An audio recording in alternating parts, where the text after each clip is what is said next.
Usa sa mga mosalmot sa Sinulog Grand Parade karong Domingo ang Talisay City Contingent. Diin ang konsepto nila nagsentro sa debosyon sa mga Tilisaynon ngadto sa balaang bata. Dugang detalye sa ilang preparasyon sa live report ni Fem Aridumabong. Fem?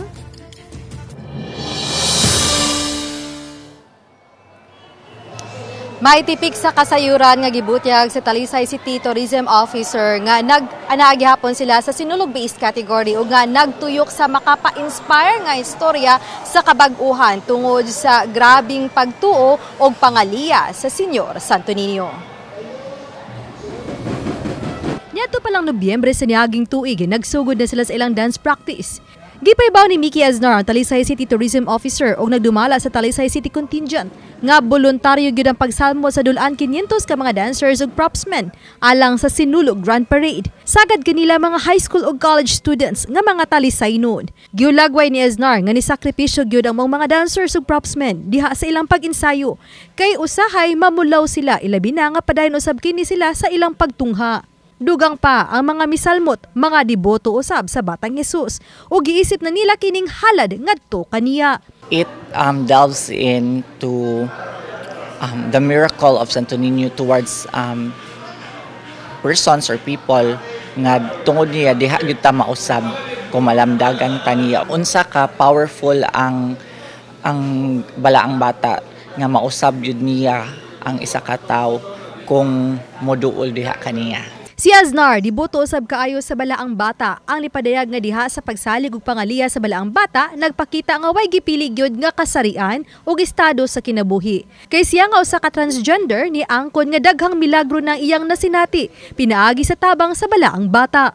Gibalik-balikan sa Senyor Santo Niño nga maabot ang nga maka gender affirmation surgery ko long 2016. Man pila ko katuig nga nangadjian na suportahan ko sa akong pamilya. Every time na kay problema, imo ra man ihatag sa Senyor Santo Niño and mahibong na lang kang resolve da siya without you thinking. Ang devotion ni Senyor Santo Niño walay gipili whether kasarian, color, wala gyud as long as naa kay faith niya, na kay pagsalig niya, di gyud kanya pasagdan. Si Talisay City Mayor Samsam Golias ang nibutyag nga nindot man nga modaog gyud sa Sinulog Grand Parade apan siya ug ang mga mosalmot sa ilang contingent ang nihimo sa tanan isip halad ug panata na ngadto sa balaang bata. Ang mayor ang nitugan nga siya mismo testamento sa milagro nga nadawat gikan sa balaang bata.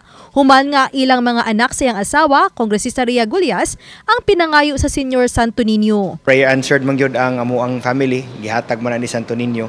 And of course karon aside sa pagpangayo sa mga grasya, most importantly gyud karon ang pagpasalamat sa tanan niyang gihatag.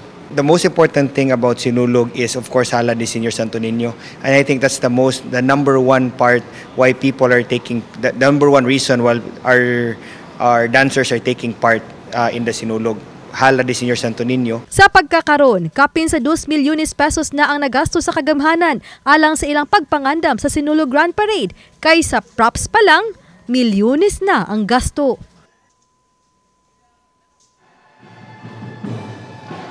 May bisan diha sa ilang practice waig sapayan sa mga dancers ug propsmen nga himuon kini sa gabi o sa kadlawon. Gani unyang alas 2 sa kadlawon himuon sa Talisay City Contingent ang ilahang blocking ug practice dinhi sa stage sa Cebu City Sports Center. Samtang ning mga orasa may ang contingent sa Abiliana National School ang nipahigayon sa ilang blocking ug practice dinhi sa stage sa Cebu City Sports Center. Ang ilahang schedule hangtod na karong alas 8 sa gabi. Ang Abiliana National School mao'y 6th placer atol sa ritual showdown sa Sinulog sa Kabataan sa Dakbayan. May Daghang salamat, Fem Aridumabong.